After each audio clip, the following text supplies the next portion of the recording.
নমস্কার, আমার নাম Sagnik Ghosh. I have 4+ year of experience in this IT world. আমি এর আগে টিসিএস কলকাতায় কাজ করেছি and now I am currently employed with Cognizant. তো আজকের আমি এই ভিডিওটা আনতে চলেছি তোমাদের কিছু পয়েন্ট বোঝানোর জন্য, যেটা হতে চলেছে কেরিয়ার বা ব্রাঞ্চ কীভাবে চুজ করবে ওইটা নিয়ে। তো আমার এই ভিডিওটি যারাই দেখছো, স্পেশালি গার্জেনরা, আপনারা খুব ভালো করে মাথায় রাখবেন আমার যে পয়েন্টগুলো আমি আজকে আপনাদেরকে বলতে চলেছি। তো প্রথম পয়েন্ট হলো, আপনাদের ছেলেমেয়ে যদি কম্পিউটার সায়েন্স না পায় কলেজে, তো তার জন্য কোনো নিরাশ হওয়া দরকারই নেই। তার কারণটি হলো জেনারেটিভ এআই মার্কেটে এসে যাওয়ার পর আইটি স্পেন্ডিংয়ে অনেক পার্থক্য চলে এসেছে, অনেক কমে গেছে। এখন ক্লায়েন্ট স্পেন্ডিং খুব ভেবেচিন্তে করা হচ্ছে ক্লায়েন্টের সাইড থেকে, যাতে কি হচ্ছে, প্রজেক্টে আগে যেখানে 20টা ফ্রেশারের দরকার হতো, সেখানে এখন হার্ডলি 1টা থেকে 2টো ফ্রেশারের দরকার হয়। তার কারণটা হচ্ছে, একজন মিড লেভেল ডেভেলপার যারা আগে এই সব ফ্রেশারদের ম্যানেজ করতো, এখন তাদেরকে বলা হচ্ছে নাও তোমরা এই এআই টুলস যেরকম চ্যাট জিপিটি, কোপাইলট, এগুলো ইউজ করে তো তোমরা কাজটা করো। আর আগে যেগুলো সিনিয়ররা জুনিয়রদের কিছু কিছু কাজ দিত, তো সেই লেয়ারটা এখন চলে গেছে।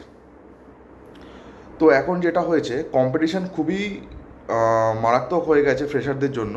যেটা আগে একটা 2 ইয়ার এক্সপিরিয়েন্স প্রফেশনালদের থেকে এক্সপেক্ট করা হতো, এখন সেটা ফ্রেশারদের থেকে এক্সপেক্ট করা হচ্ছে। আর এখন তো ব্যাঙের ছাতার মতো প্রচুর কলেজ খুলে গেছে, যারা এক একটা সিএসসির স্পেশালাইজেশনকে ডিপার্টমেন্ট হিসাবে খুলে বসেছে।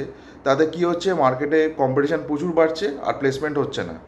আমি বলবো না কারোরই প্লেসমেন্ট হচ্ছে না। যেখানে আগে 200 জনের প্লেসমেন্ট হতো, এখন সেখানে 20 জনের হচ্ছে। তো তোমরা বুঝতেই পারছো কম্পিটিশানটা অনেকটাই বেড়ে গেছে। আর এখন যেসব ম্যানুয়াল কাজ আগে করা হতো, যেরকম ছোটোখাটো বাগ ফিক্সিং বা ছোটোখাটো কোড বা টেস্টিং, এইসব কাজগুলো এখন সবই অটোমেট হয়ে গেছে এআই দ্বারা বা অটোমেশন টুলস দ্বারা করা যাচ্ছে। তো এখন কিন্তু খুব স্পেসিফিক স্কিল সেটের প্রয়োজন আছে মার্কেটে, আর কিছু স্পেসিফিক সার্টিফিকেশান। আশা করি তোমরা এই পয়েন্টটা, বা যারা অভিভাবক যারা দেখছে আমার ভিডিওটা, তারা এটাকে নোট করবে। আপনারা যদি ভেবে থাকেন, যদি আপনার ছেলে মেয়েকে বিটেক পড়িয়ে আপনারা ভেবে থাকেন যে তারা প্লেসমেন্ট পেয়ে যাবে, এটা হচ্ছে আপনাদের সবথেকে বড় ভুল। 2020 অনওয়ার্ডস মার্কেট অনেক চেঞ্জ হয়ে গেছে।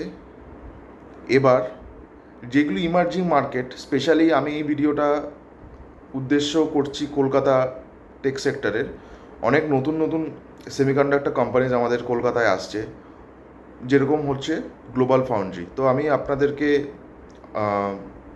আর্জ করবো যে আপনারা ছেলেমেয়েদের কম্পিউটার সায়েন্সের পিছনে হুজুকে না গিয়ে অন্য ব্রাঞ্চগুলো দেখুন, যেরকম ইসি আছে, ইলেকট্রিক্যাল আছে, বা যদি আপনারা কম্পিউটার সায়েন্সের পিছনে যেতে হয়, ইনস্টেড ডু এমসিএ, বিসিএ করে এমসিএ।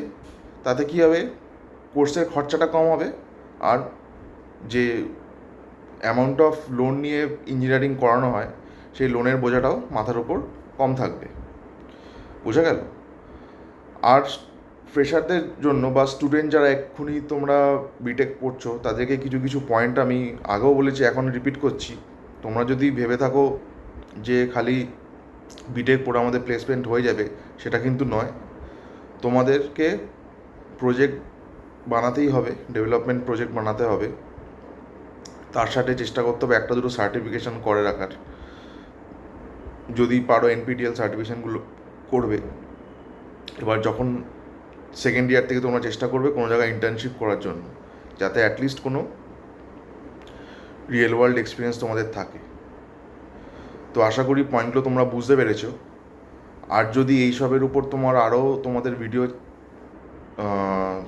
চাই, যদি তোমাদের কিছু পয়েন্ট যদি তোমাদের ক্লিয়ার না হয়, do let me no in the comment করে জানাও তোমাদের কী টপিকের উপর ভিডিও দরকার। আর চ্যানেলটি প্লিজ সাবস্ক্রাইব করো, তাতে আমি খুব মোটিভেটেড ফিল করি। And do share this video with your friends. তো আজকের জন্য এইটুকুই। Thank you.